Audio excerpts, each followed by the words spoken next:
Welcome to the 2021 Visual Studies Thesis exhibition. This exhibition is presented in 360 degrees, so please be aware that there may be artwork behind you.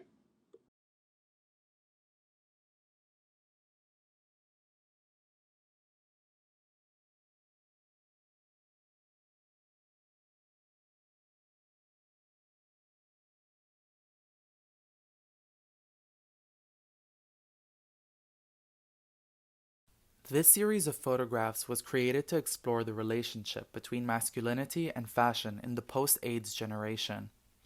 Typically, masculine representations in fashion imagery do not depict normative masculinity. They depict the ideal. Most men do not embody or enact these forms of masculinity, although they may aspire to do so. For this project, I worked closely with 8 college-aged models in order to understand the styles of masculine fashion they most admired. I used their chosen styles to style, direct, and photograph each model. By doing so, I hoped to create an environment where the models felt comfortable enough to enact a masculinity they would not normally enact.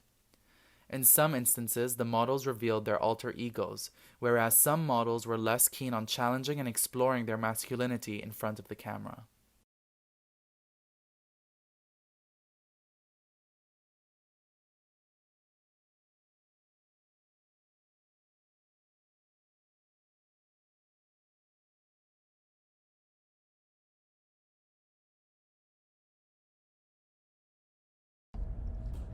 I propose an installation to facilitate observance of intersections between sculpture and architecture in real time.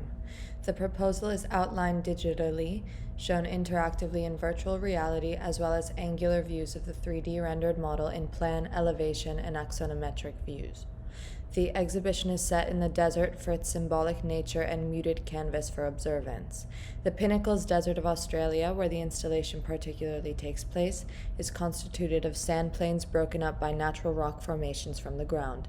This dynamic landscape emphasizes certain aspects of the spaces in the built environment, casting light and shadow on certain elements of the installed structures. The context of the desert presents an environment that is barren and harsh and therefore emphasizes a need for shelter. I see the desert as emblematic to address the disparities of habitability and inhabitability, wherein architecture and sculpture are respectively associated. The desert brings extra attention to whether a space can be entered. In this way, each structure in the exhibition is a monument. Some of the monuments are inhabitable and reflect light back onto the desert landscape. Other monuments are habitable and, when explored in the context of the desert, hold a new level of value as shelter.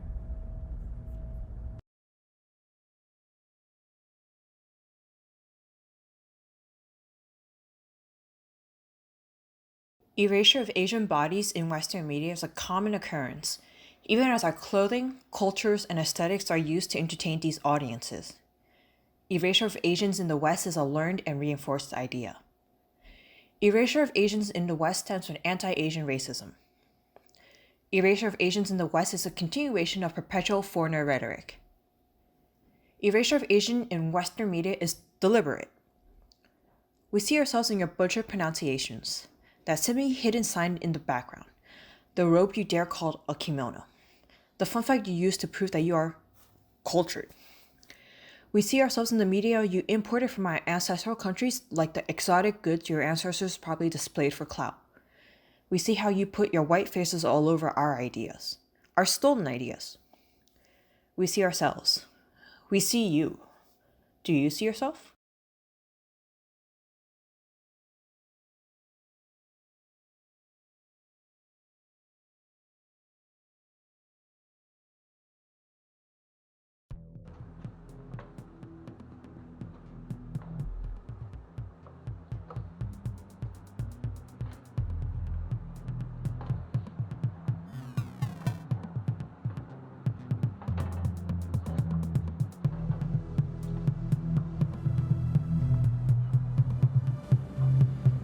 This work was created to transport viewers into a ritual space.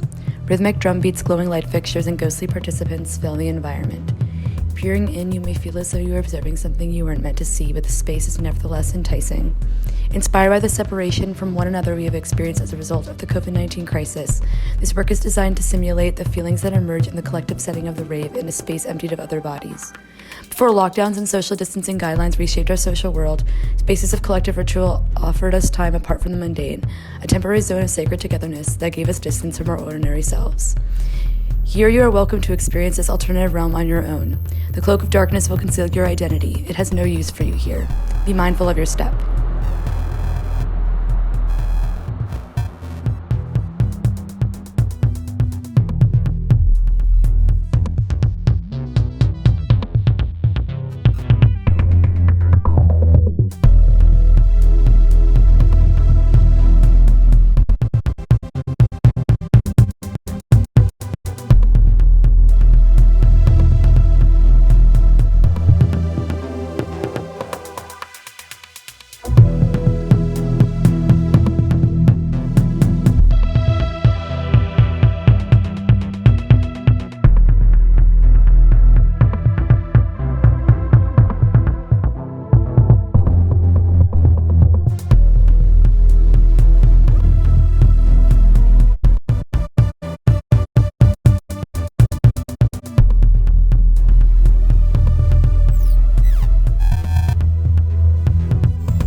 This is a story of a young man coming to fully accept himself and everything that he is, his sexuality, his race, everything he is. I can't live the life I wanna live, and I can't live the lie I'm supposed to live. So what the hell am I supposed to do? If I can't live the life I wanna live, and I can't live the lie I'm supposed to live, what the hell am I supposed to do? I know my parents think I'm weak. My friends don't like the thoughts I think. Tell me what's the point of living when my whole life has been the sum of someone else's dreams, their fears and insecurities. And after all of these wasted years, are you still displeased? Whoa, my, what the hell am I supposed to do?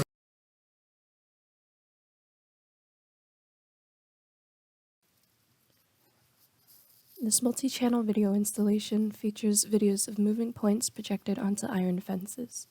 The points track the movement of the subject's joints from found footage of candid moments of fear and anxiety. Many of the moments come from events that took place within the past year, like Black Lives Matter protests, the Capitol riot, and anti-Asian violence, to name a few.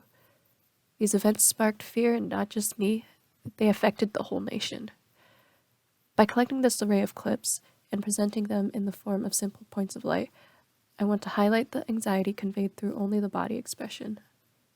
Through this installation, I hope to create a space for meditation on the anxiety and fear that the subjects express, what situation they may have occurred in, and how the anxiety of the subject might impact your own emotional state.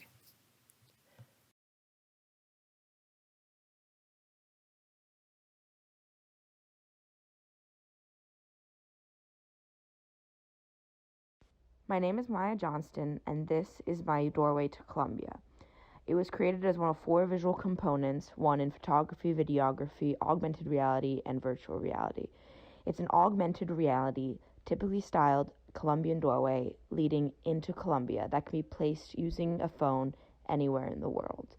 This is meant to be used for the company Fashion Kind as a marketing tool to allow consumers to enter the storyline of the products created in Colombia. Welcome. You are entering a space that is tailored to your environment. It is a reality created for you, by you, and others. Please step forward. This is your reality, or at least, this is what your visual nerves are telling you. It's a simulation. Please stand by while we take your picture. I would ask for your permission, but you have given it to me by entering these virtual spaces. Don't be afraid. Now, please look up. Your bubble is descending. Let us bring you to your visual feed. Oh, I've just been told that you need a different feed. I am adapting and changing your feed so you can be exposed to one of your fellow humans' experience. Don't be afraid. It's just another real reality.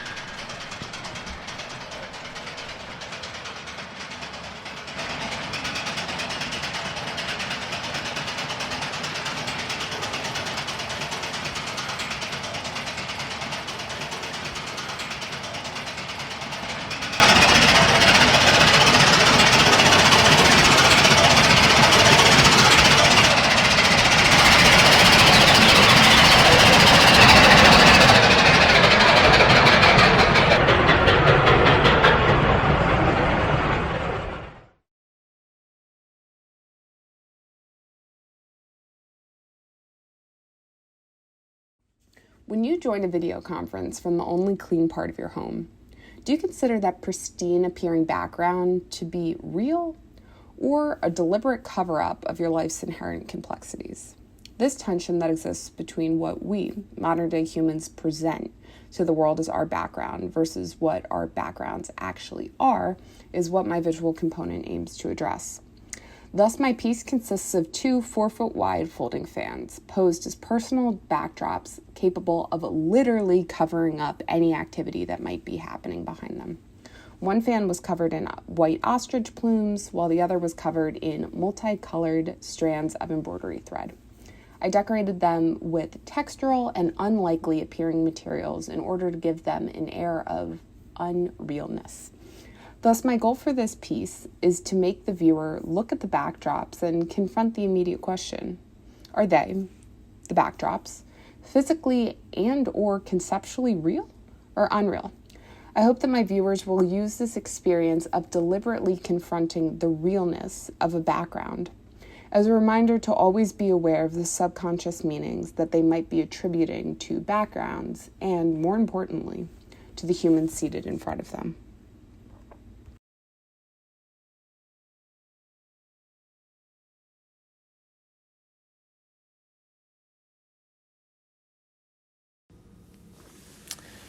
Curating Experience explores the relationship between a work of art and the space it inhabits.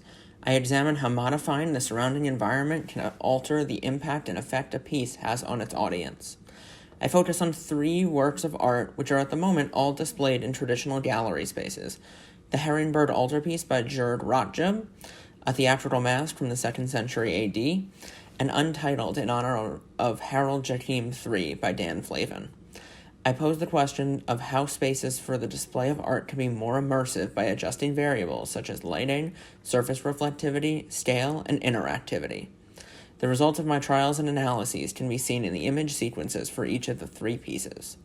While there's a question of the value and practicality of creating such immersive and specific spaces for singular works of art, I think there is value in considering the possibilities these changes towards immersion can produce.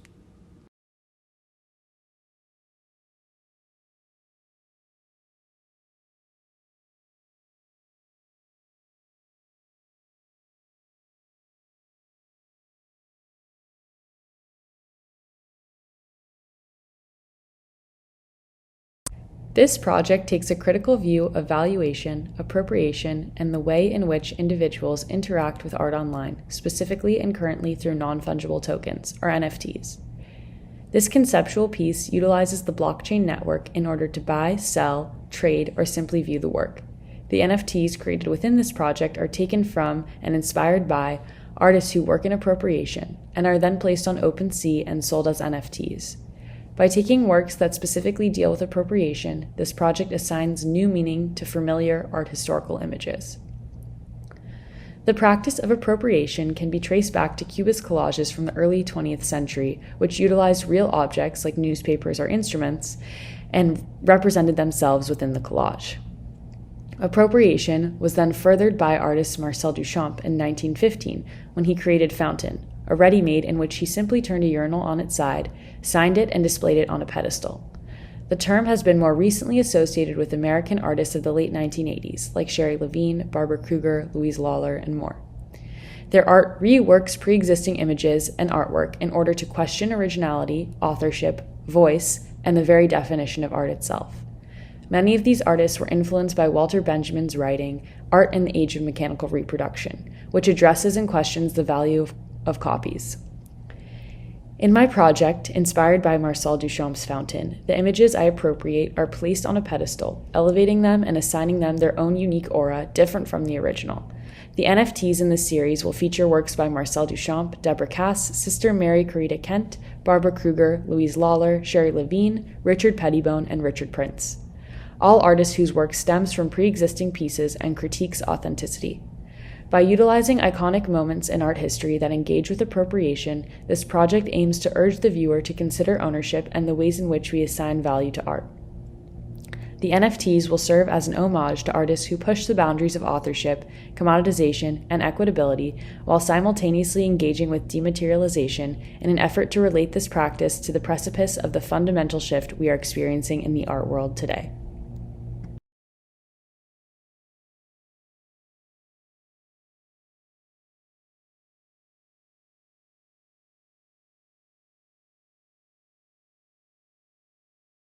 Everything you know about beauty is wrong. This news might be alarming, but worry not. I have created and abridged a tutorial to teach you the right way to have a comfortable and healthy relationship with beauty. Naturally, this may involve destroying the concept of beauty entirely. I hope you have adjusted to the internal by now. Please there are undefined number of ways to have a comfortable relationship with beauty in the future.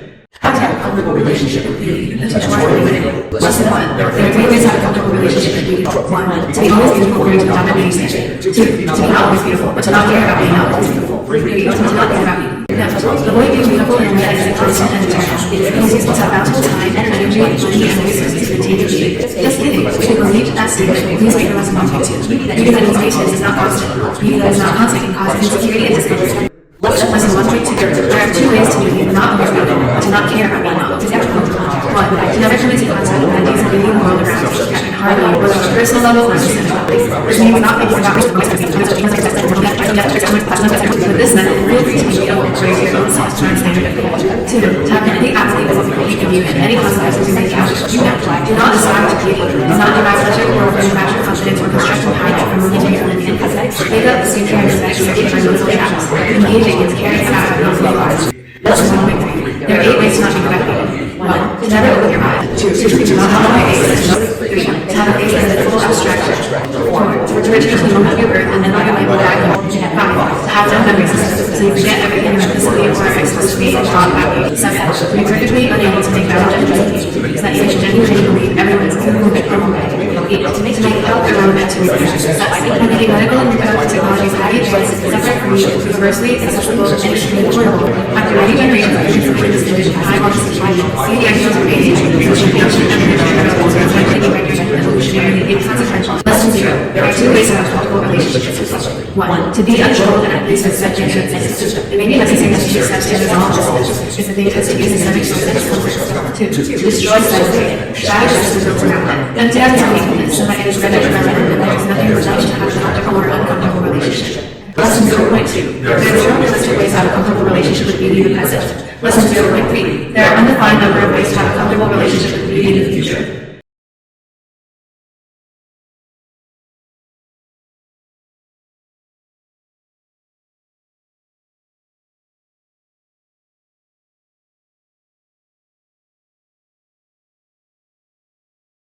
Trace explores the reconstructive aspects of human memory.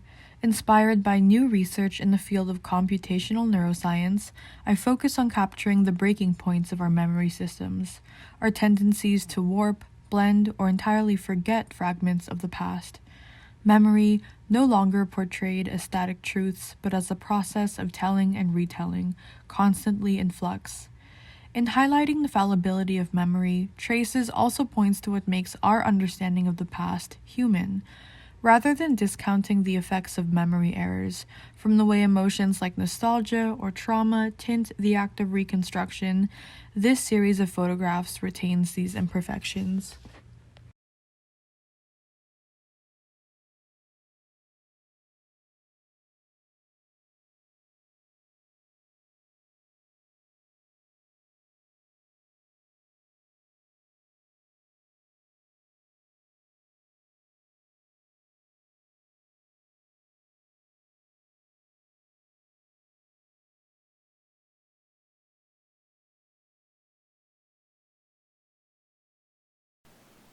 When we allow our fears to run free and take hold of our imagination, even a bowl of spaghetti can turn into a monster.